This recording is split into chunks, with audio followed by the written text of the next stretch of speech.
Hello, friends. In the late 1990s, a wealthy American quietly bought a private island for $8 million. dollars. Official records showed it as part of the United States Virgin Islands, a small place in the Caribbean called Little St. James. On the surface, the island looked like a perfect escape from the world. Blue water surrounded white beaches, thick greenery covered the land, and at the center stood a massive luxury mansion.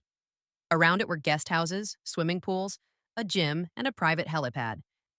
It looked like the kind of place only the richest people on Earth could ever visit.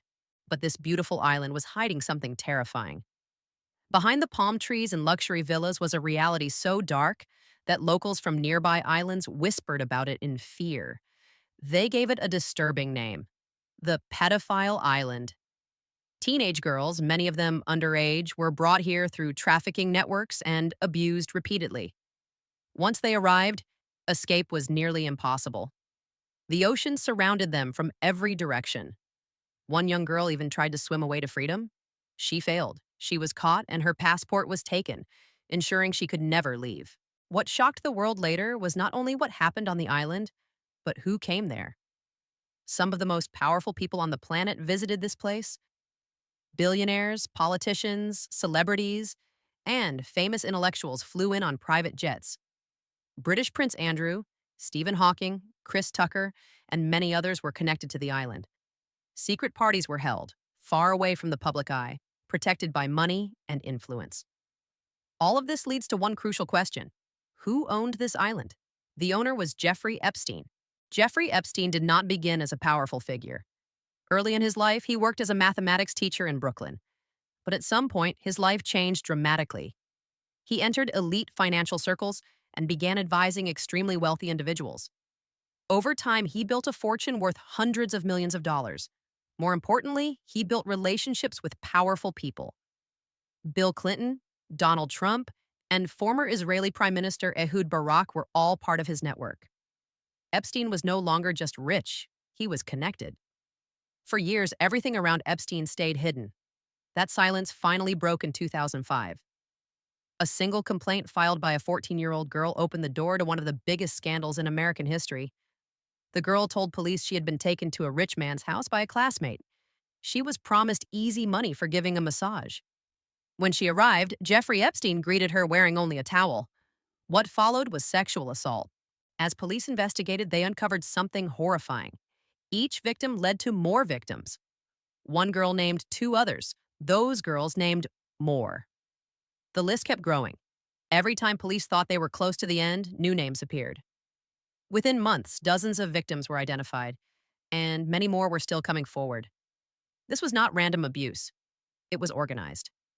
Epstein had created a system where girls were paid to recruit other girls. Each victim became part of the chain. Most of the girls were under 18. By 2006, Palm Beach police had built a powerful case. The FBI joined the investigation under the name Operation Leap Year. A detailed report was prepared, gathering victim statements from multiple states. Epstein faced serious accusations of international sex trafficking involving minors. With this level of evidence, Epstein should have spent the rest of his life behind bars. Instead, justice took a shocking turn. Behind closed doors, a secret deal was made. Federal prosecutor Alexander Acosta reached an agreement with Epstein's lawyers. Epstein pleaded guilty to only two minor charges. In return, he and his associates received protection from all other criminal charges. The deal was sealed, hidden from the public, and even the victims were never told about it. In 2008, Epstein was sentenced to 18 months in jail. But even that punishment was an illusion. He was placed in a private jail wing and allowed to leave 6 days a week for long hours to work from his luxury office. He returned only at night to sleep. After serving just over a year, Epstein walked free in 2009. Years later, the same prosecutor who approved this deal, Alexander Acosta, became the U.S. Secretary of Labor in Donald Trump's administration. After his release, Epstein lived openly and without fear.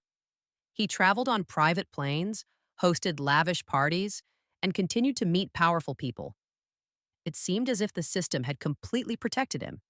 But one person refused to let the story end. That person was investigative journalist Julie K. Brown from the Miami Herald. She spent years studying court records, interviewing victims, and exposing what had been buried. In 2018, she published a major investigative series revealing Epstein's crimes and how the justice system failed the victims. The reports caused nationwide outrage. Public pressure grew rapidly. In July 2019, Epstein was arrested again, this time on federal sex trafficking charges that could have put him in prison for decades.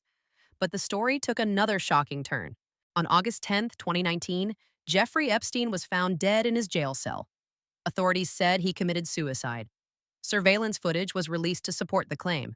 Instead of ending the story, his death made people even more suspicious. The phrase, "Epstein didn't kill himself," spread across the world.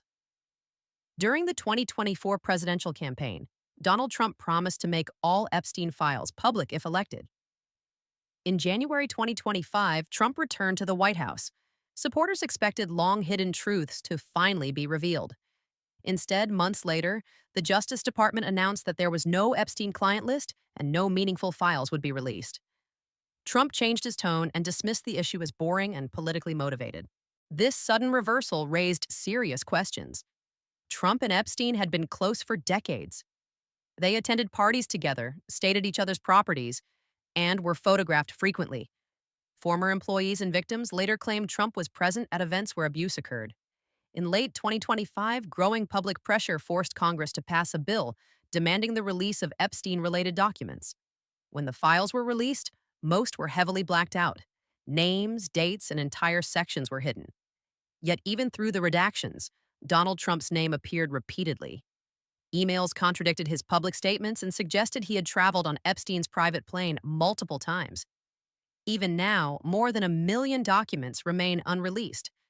Many files are still censored. In some cases, redactions were so poorly done that hidden text could still be revealed. This leaves one haunting question. What else is being hidden and who is still being protected? As time passes, more truths may come out.